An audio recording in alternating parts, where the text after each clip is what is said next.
So we have a very, very special guest coming up from Wales today. This is a gentleman who myself and Hugh Evans actually went to see live and perform some of his music, and also some of the Bardic stuff that he's been working on over the years in Wales. We went to Cardiff, saw him at the Silurian Folklore Society event, and I was highly impressed. I was aware of his work for a very long time, and at Megalithomania we like to this is something John Michel instilled in us, is to have like a Bardic Indigenous British connection with the conference. So we used to have the Bardic trials take place in Glastonbury after, often during and after the conference weekends. And I think it's going to be taking place over the next couple of weeks in Glastonbury as we speak. And we feel it's very important to maintain and have these traditions represented at events like this. Gwilym, who's going to be our next speaker, runs Celtic online courses, so you can look at his website for details about that. It's all in the presentation. And today he's going to be looking at Taliesin, and he has a new book called Taliesin Origins, which he's got a few copies available, which you can get after the talk during the lunch break. And the title of the talk is Taliesin, the Grave of the Greatest Celtic Bard. And I'm very much looking forward to hearing what Gwilym Morus-Baird has got to tell us. So please give him a warm Megalithomania welcome.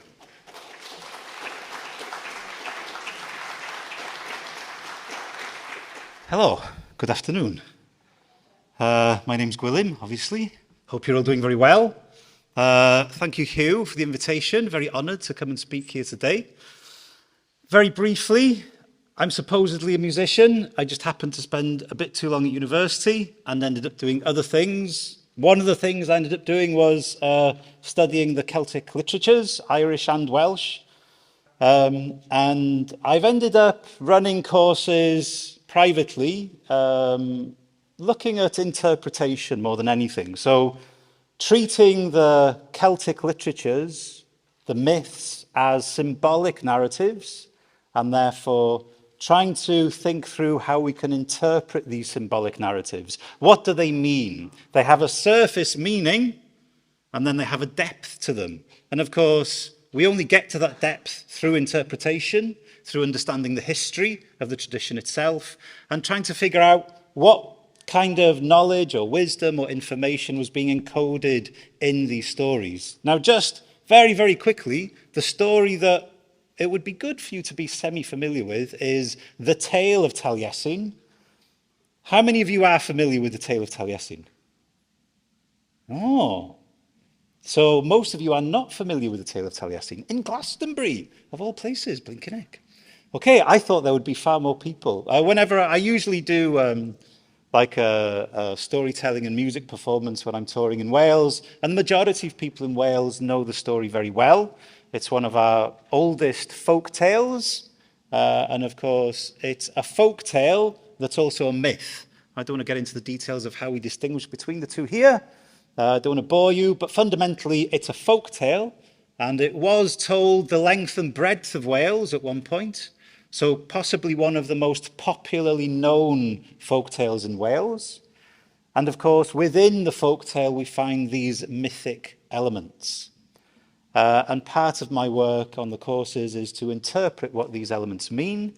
For those of you who have heard of organizations such as OBOD, for example, or ADO, or the different druidry organizations, they use this story as like a symbolic map for initiation.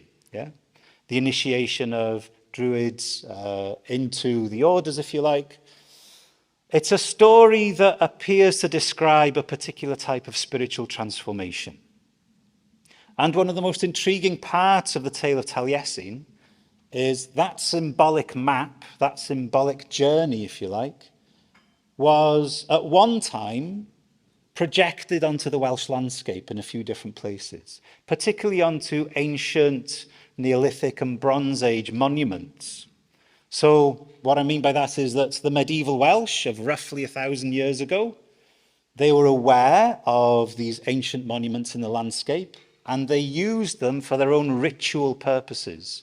And one of the ritual purposes they used them for was probably the initiation of young bards, so apprentice bards, their initiation into being full members of the Bardic orders. Yeah? In Wales, we had Bardic guilds, Bardic orders, who kind of monopolised the craft of the bard, if you like. They were the inheritors of the priest class from the earlier Druids, of course.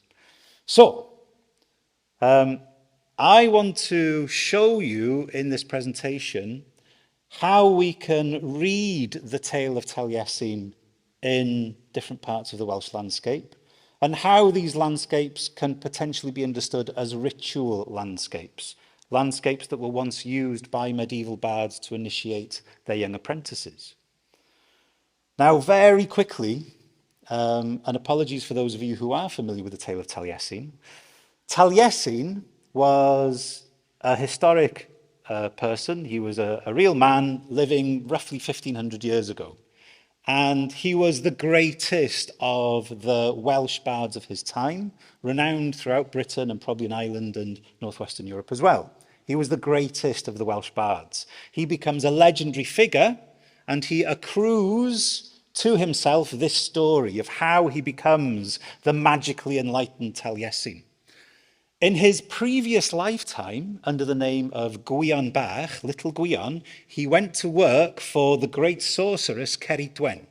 Ceridwen had a magic cauldron, the cauldron of Awen, and she employed Gwilym Bach to help her brew this magic potion of Awen for her own purposes.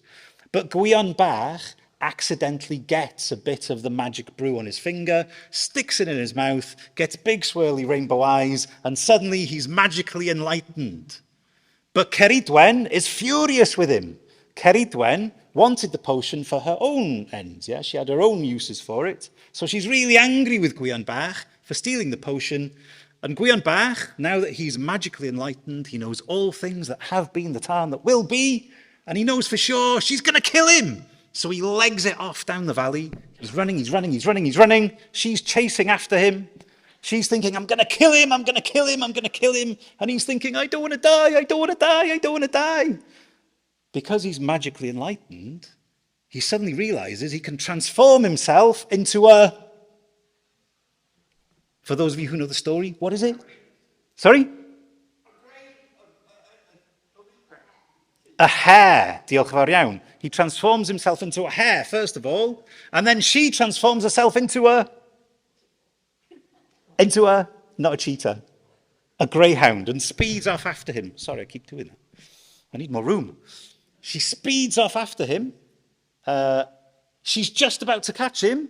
He spies a river, he transforms himself into a salmon, leaps into the river, swims off. She transforms herself into an otter, chases after him. She's just about to catch him. He thinks, I don't want to die. He leaps up out of the river, flies off as a bird. She transforms herself into a hawk, speeds off after him. She's about to catch him by the tail feathers when he spies he spies a large pile of wheat. And he thinks, I know, I'll hide in there. She'll never find me in there. He drops into the great big pile of wheat, hides himself, disguises himself as a small grain of wheat. She transforms herself into a great big black hen, a chicken, I know, but it's more romantic to say a great big black hen. She gobbles up all the wheat, every single last grain of wheat. The seed, who is Gwilym Bach, is consumed by her, rests in her belly. 9 months later, she gives birth to a beautiful baby boy. She thinks to herself, I know who this baby boy is. This is the reincarnated Gwilym Bach. I hate him, but I also love him because he's my child. What can I do? I know, I'll put him in a leather bag, put him on a river, he can float out to sea, and the universe can do with him as it wishes. So she effectively casts him out into the world. He flows out into the Irish Sea, where he drifts around for several decades, and then he washes up on the shore. He's discovered in a fish weir by a nobleman. Are you all with me, by the way?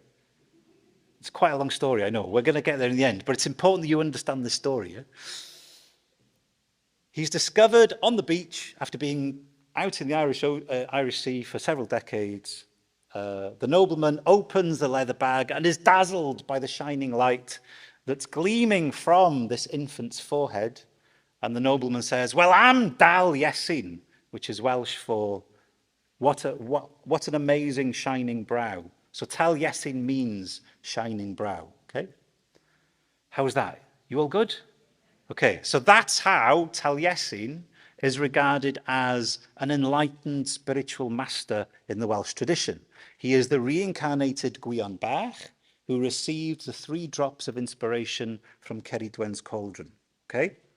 It's crucial that you understand this. Okay, now, this is a symbolic narrative. It has different layers of meaning. Meaning resonates, if you like, at different places below the surface. And part of my work is to understand what those meanings are. As I said earlier, this tale was projected onto the ancient Welsh landscape. And the medieval Welsh saw in their landscape a reflection of this story. And part of my work is to figure out where these places were and how they used the landscape in a ritual sense to initiate their young bards from being Gwilym Bach into being the symbolic Taliesin, okay? That's the symbolic journey of initiation. From a young boy through different animal transformations to a symbolic death to being reborn as Taliesin. Okay, now then. There are various versions of the tale of Taliesin in the Welsh tradition. One of the easiest versions to use was by a man called John Jones of Gelli Lyfdy. And he begins the story of Taliesin by pointing out that Ceridwen was married to a chap called Tegid Foel. And Tegid Foel had his homestead in the middle of Llyn Tegid in Penllyn, which is, of course, Bala Lake today. So we know that this is roughly where the story begins. This is where Ceridwen had her cauldron. This is where Gwilym Bach turns up and was was employed by Ceridwen to boil this cauldron of magical inspiration. Now, this is confirmed by the other version of the story, by Ellis Griffith, again telling us quite correctly it was in Penllyn. Ceridwen was married to Tegid Foel, and it was at Llyn Tegid. So there is agreement between the different sources that this is where the story begins. And of course, Bala Lake is here. You can see it's one of the largest lakes in Wales. Now, the story may begin here, but we know that the story ends also in several places. So here I'm just trying to define exactly the region that we should be looking at if we're trying to find these ritual landscapes. Now then, according to Ellis Griffiths' version, Gwilym Bach was put in the lake, in Bala Lake, as some of the books show, while others say it was into a river he was thrown, and others say that in the sea she threw him. Now, the other versions all say it was a river, so we'll go with a river. Now, John Jones says, she transformed herself into a greyhound bitch, remember that bit of the story? And chased him towards the river Eirwen. Now, we don't know where the river Eirwen is. It might be a part of the Dyfrdwy, the Dee, it might be a part of the Dyfi. We're not sure. It's mysterious, yeah? So, even though we have a name for a river, we don't know where this river is. In John Jones's version, though, we're also told that the fish weir that the reborn Taliesin was reborn through, yeah, so he arrives back on land, symbolically reborn into the mortal realm. The place where that took place was on a beach between Dyfi and Aberystwyth. Now, for those of you who don't know, poor you, if you haven't been, between Aberdyfi and Aberystwyth is a place called Barth. Now, Bala Lake is all the way up here. So how on earth did Ceridwen throw him in a river that ends up coming out here at Barth? This is one of the main puzzles of the story. But of course, we do have a solution. Just to zoom in a little bit on Barth itself. So this is the Dyfi Estuary, very beautiful place. I live about here in Pennal. This is Aberdyfi. This is Aberystwyth. This is the long beach of Barth. Interestingly, Barth is a corrupted version of the early Welsh name Porthwydno. For those of you who don't know, Gwyddno is one of the characters in the folktale. But regardless, it doesn't matter. But this is an intriguing place for Taliesin to be washed up on the beach because it's right next to the Dyfi Estuary and the Dyfi River. But also we have Bedd Taliesin, Taliesin's grave, not far away. So we're starting to see that there's an accumulation of Taliesin lore, L-O-R-E, associated with this place here. Now the Dyfi River that comes out at the Dyfi Estuary is an amazing river. It does actually begin all the way up here to a place called Aranfawddwy. And Aranfawddwy is not actually that far from Bala Lake. So we might be looking at the river, Eirwen, that Ceridwen throws the reborn Gwilym Bach into, that part of the story. Now, Aranfawddwy is another beautiful mountain if you ever want to go and climb it. It has a little lake right up at the summit called Creiglin Dyfi, the birthplace of the River Dyfi, if you like. And that river flows all the way out into Cardigan Bay here, into the Irish Sea, through the Dyfi Estuary. So, of course, for someone like me, these are all clues as to where we should be looking for this ritual landscape. Now, a crucial part of the story is that after Ceridwen throws the reborn Gwilym Bach into the River Dyfi, he floats out into Ceredigion Bay, and according to the folk story, he is found trapped in a fish weir on the beach. We used to have fish weirs all over Britain. These were stakes of wood driven into the beach, and when the tide comes in, it brings all the fruits of the sea with it, and when the tide goes out, all the fish are trapped in the fish weir. Now, a few years back, they did actually excavate part of Barth Beach, and they did actually find a fish weir. This is the remains of the fish weir on Barth Beach. So we're beginning to see that there is actually some historical evidence to support parts of the tale of Taliesin. There really was a large fish weir. These are just bits of it. But there would have been a great deal of these stakes. I got in touch with the archaeologist who carried out this dig. He puts it like this: what we found and recovered was a closely spaced line around 30 centimetres between each of the radially split oak stakes, around 80 in total. So a large fish weir, a big thing. And one non-oak roundwood post. The line, in some places a double line, ran east-west, pretty much opposite the final house in Barth. Now, age and function is as yet uncertain, though the stakes preserve tool marks made with a flat-bladed metal axe, and of the few I have looked at, detail are sourced from fairly slow-grown oak trees. It could certainly be part of some kind of fish weir, etc., etc.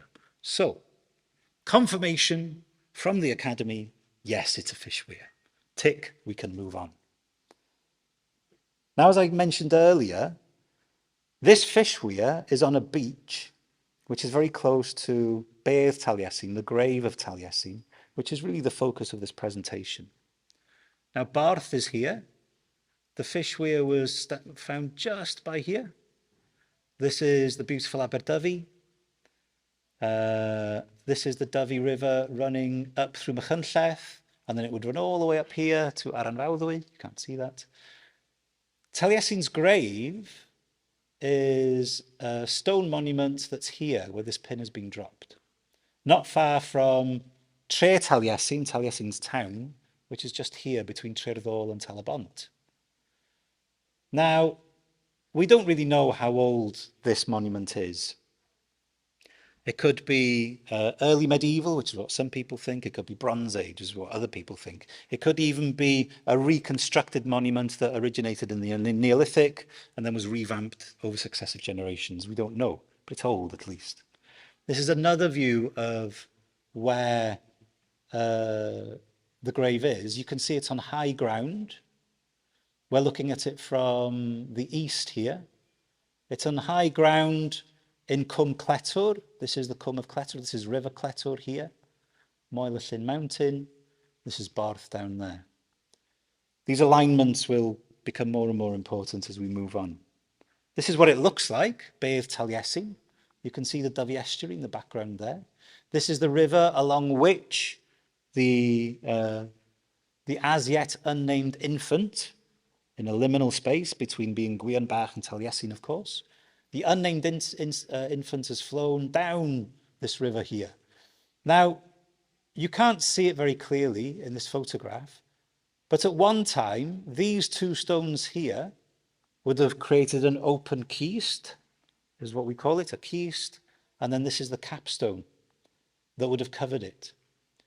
So it clearly was the burial place for someone. It may even have been the burial place for the actual historic Taliesin, alive 1500 years ago. This might actually be where he was buried. A skull was recovered from this back in the Victorian period. Of course, we don't know where the skull is now, it's disappeared.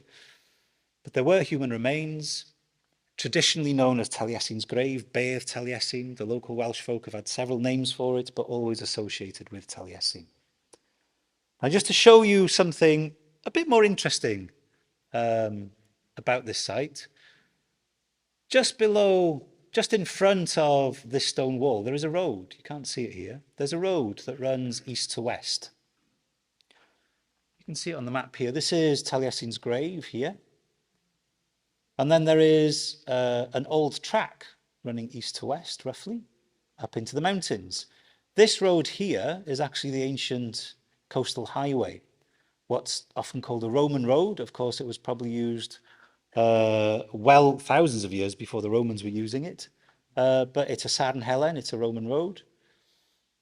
This track here is called a Sarn Ddu, which is Welsh for the Black Road. And the Black Road appears to end at this junction with the Roman road at Taliesin's grave.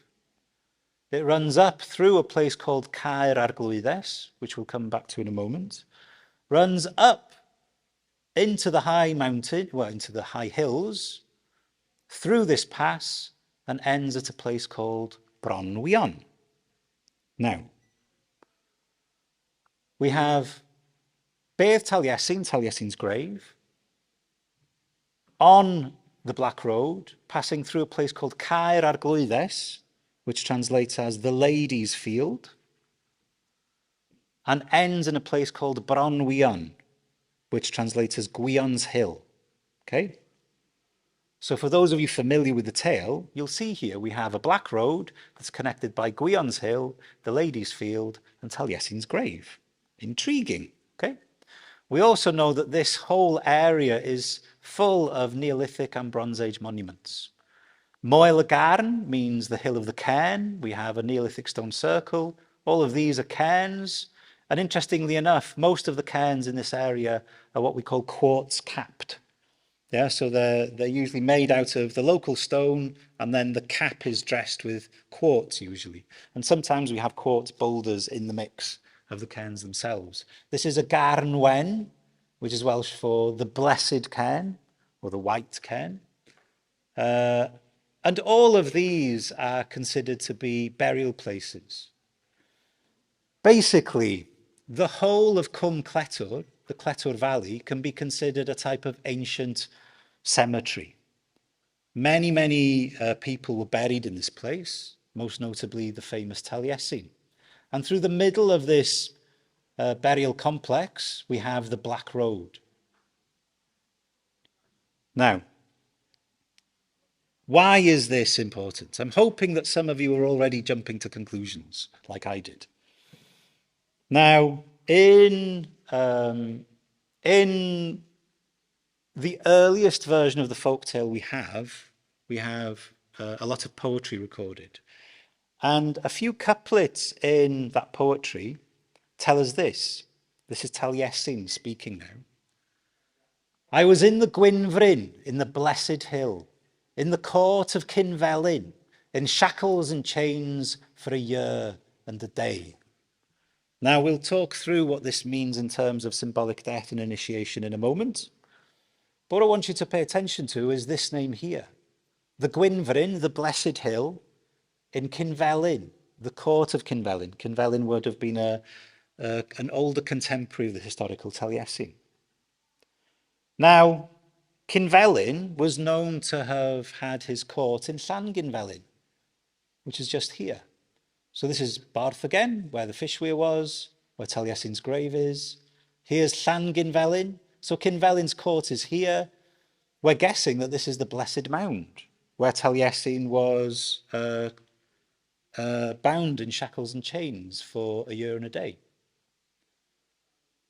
Okay, so these are all the pieces of the puzzle trying to come together now. I'm hoping that we don't have to make too many leaps here. Just to summarize, we have Gwion's Hill in the east, passing through the Ladies' Field. The Black Road, beginning at Gwion's Hill, passing through the Ladies' Field, ending at Taliesin's grave. And it kind of lines up with the Fishweir as well. There are no remains of a road here. Had there been one, they probably would have gone up through Trerddol and potentially along here. You can't really go through the middle of this enormous bog here, this great big moorland. So, what does this suggest to us about this ritual landscape? Here we have the tale of Taliesin projected onto ancient monuments, far older monuments than the medieval period. We could assume, perhaps, that the Welsh bards followed a particular type of initiation. That initiation would be with the apprentices beginning as Gwion, following a processional route to their own symbolic death, passing through the Ladies' Field. Who would this lady be, do you think? Ceridwen, yes, diolch fawr iawn, of course, Ceridwen. So this is potentially where the chase took place, symbolically speaking. I don't know if they'd loaded up these young apprentices on magic mushrooms and mead just to scare the bejesus out of them. I don't know. But it's the type of thing you would expect, yeah, of a type of initiation where you have to confront your fear, your own mortality. This is an important part of the tale of Taliesin. Gwion Bach doesn't just take the 3 drops of inspiration and ping, he's a magically enlightened spiritual master. No, he has to pass through the different animal transformations where he's hunted to the very limits of his own being, yeah? He literally confronts his own mortality. That's the whole point, yeah, of initiation, to understand ourselves as living beings on a very profound level. So Gwion's Hill, where they set out, I'm guessing they follow the Black Road through the Ladies' Field. They'd end at Taliesin's grave. This is perhaps where the symbolic death occurred. Now, the symbolic death, as far as we understand it, which would have happened here. Perhaps they lifted this great big slab. They dropped the apprentice, still tripping, of course, into the cavity. They drop the capstone back on them. The apprentice is going to feel like they've been in shackles and chains for a whole year and a day, so it's quite an arduous experience. And then, of course, perhaps they are then taken to the Fishweir, where they are reborn as Taliesin. They've been through the arduous initiation.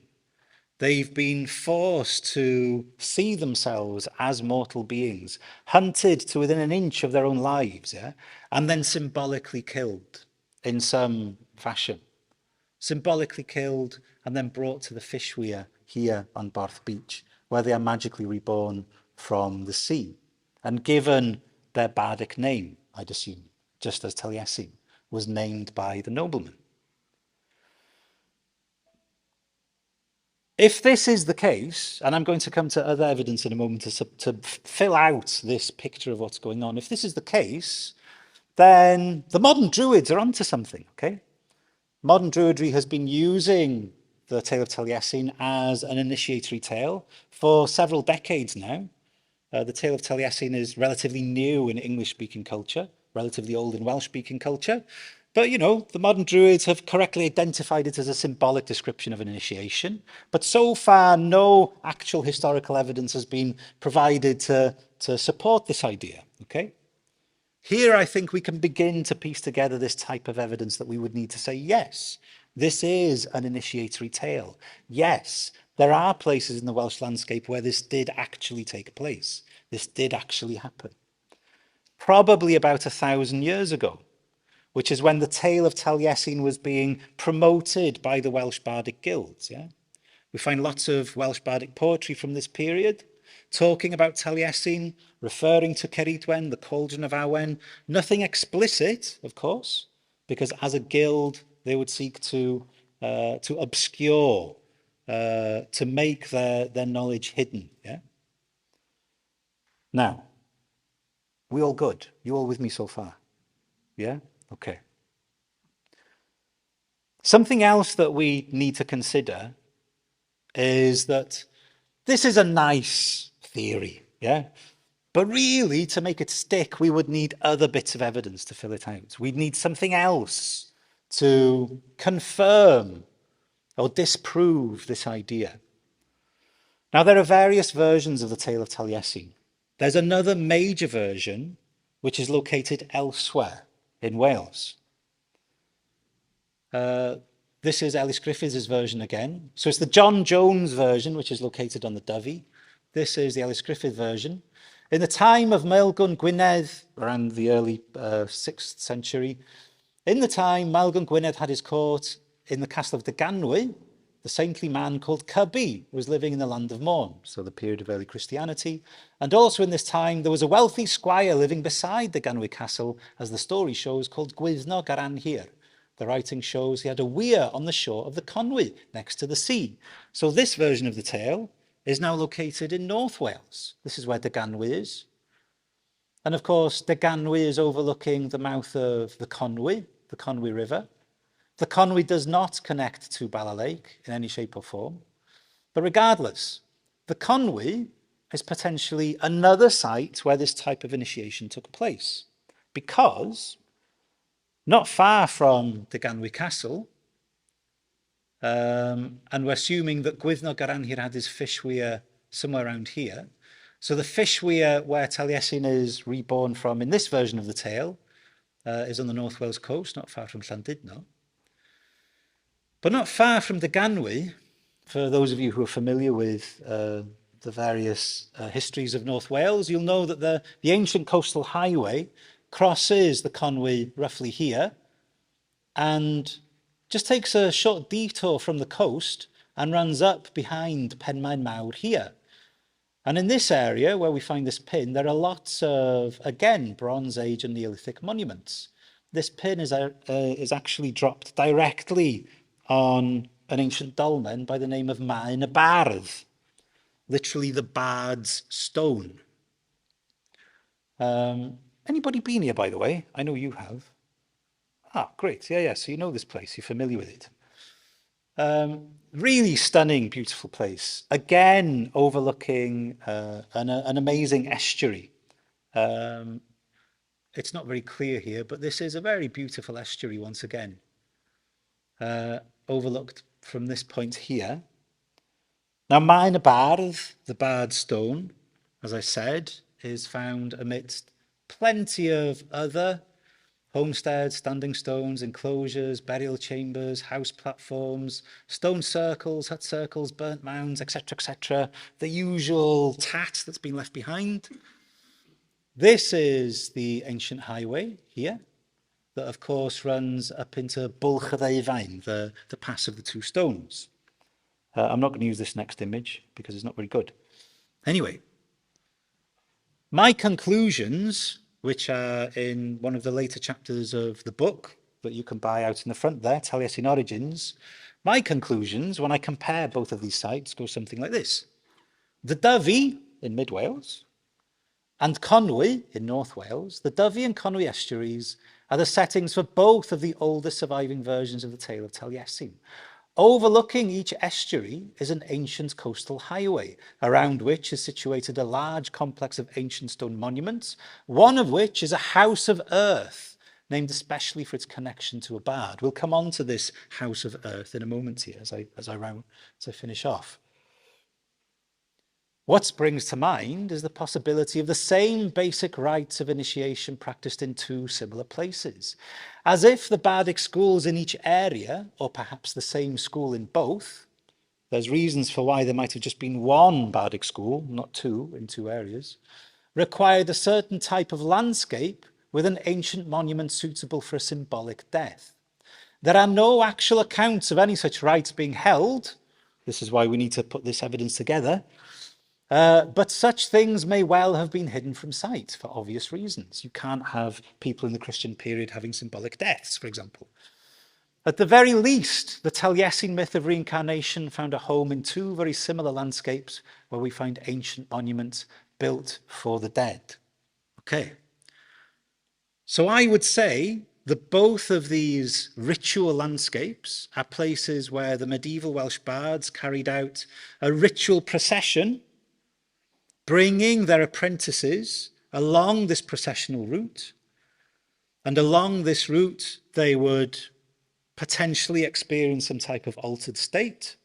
The folktale explicitly mentions a witch's brew, a cauldron of magically enlightening liquid. Make of that as you will. Along the route, there is also a series of challenges where the initiate faces their own mortal self, and then there is a symbolic death, and then a symbolic rebirth.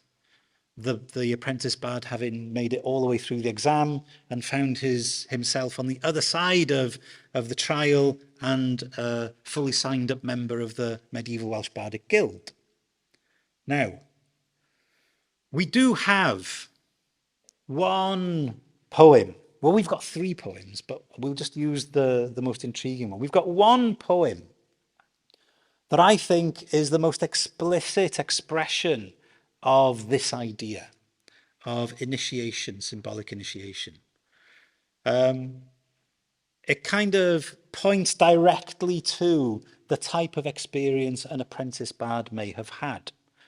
Now, it's no surprise to any of you, I'm sure, to learn that the Welsh bards were an oral tradition. They did write stuff down sometimes. You know, sometimes when they wanted to give a poem, it'd be written down in the court documents, but they were an oral tradition. They learnt their craft orally. They spent many years, decades sometimes, learning the ancient poetry of their tradition so that they could recite it off by heart.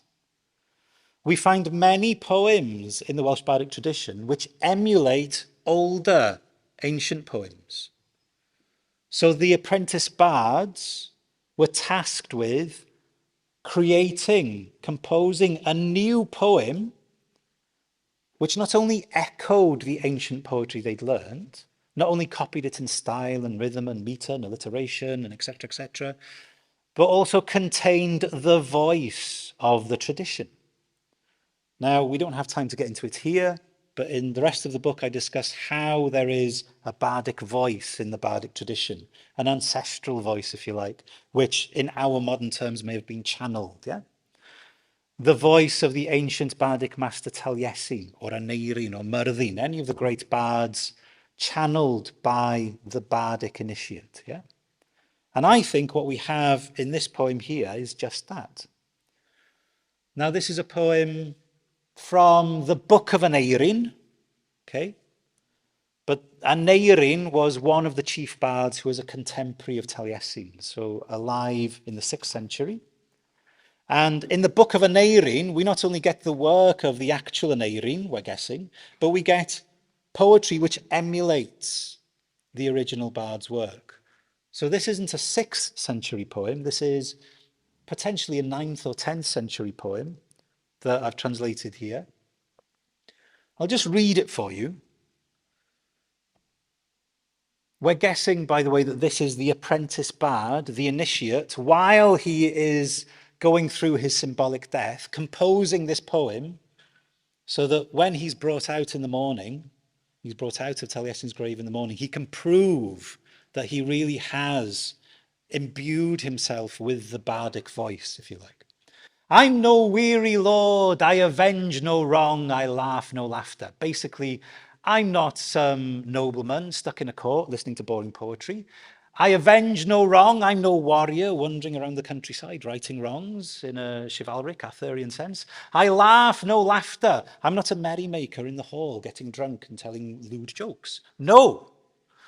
Under crawlers' feet, my legs at full length, in a house of earth, a chain of iron about both ankles. Remember that other poem we looked at? With Taliesin saying he's been for a year and a day in Cynfelin's court in the Blessed Hill, bound by shackle and chain?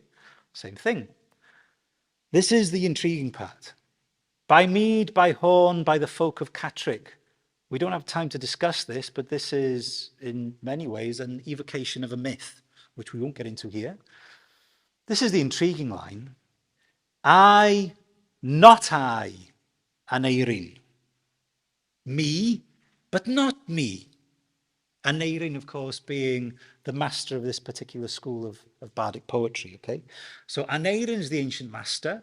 The apprentice has composed this poem to prove that he can embody the voice of the ancient master. And here he says quite explicitly, I, not I, Aneirin. Me and yet not me. What does this mean, do you think? Spirit talking. Spirit talking from the body of the apprentice, yeah? It's a weird situation. Can you imagine yourselves being a spirit who's being channeled by someone in the distant future? Yeah? It's definitely me, but it's not me. I, not I, Aneirin. The not I, of course, being the body in which Aneirin has woken himself up in, yeah? Aneirin has awakened this new body. It's not him. Yeah? I, not I, Aneirin. And intriguingly, Taliesin knows it, master of wordcraft. Taliesin understands this condition also. You with me? Yeah, you get where I'm going, yeah? Taliesin understands this condition of being channeled. Now, interestingly, of course, this isn't the apprentice who's speaking. It appears to be the apprentice here that he's found himself bound up, or maybe it's Aneirin who's woken up in a new body, bound up in a Bronze Age mound, we're not sure. But here it's definitely Aneirin who's speaking from the position of the channeled Bardic master. Now, this is a fringe idea. I mean, this is quite a famous poem in the Welsh tradition. Ifor Williams was the first to edit it. Many of the great Welsh scholars have puzzled over it. The Irish Celtic scholar Brendan O'Hare had this to say about it. The speaker, in other words, is a poet whose personal name and identity is not that of Aneirin, but who in the poetic trance assumes the persona of Aneirin, is possessed by the spirit of Aneirin and composes in the name of Aneirin, I am Aneirin who am not. And this idea, the presence and the non-presence of the poet, this liminal state, almost, if you like, is something we find elsewhere in the Welsh Bardic tradition, without going into too much depth. The great Patrick Ford, the American Celtic scholar, of course, who prepared the modern edition, if you like, of the Tale of Taliesin. He reads it as, the implication is that poets must experience an isolation tantamount to death and burial as part of the initiation process.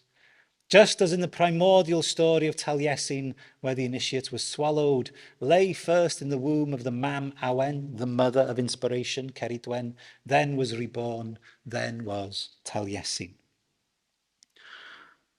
Now, there's plenty more that could be said about this idea of symbolic death, the channeling of ancestral masters, the idea of bardic initiation. There's loads more that we can say about that. You can find a lot more about that at my website at celticsource.online. Diolch yn fawr iawn. Thank you all very much for your attention. Diolch yn fawr iawn. Thank you all very much. Have a wonderful Sunday afternoon. Yeah.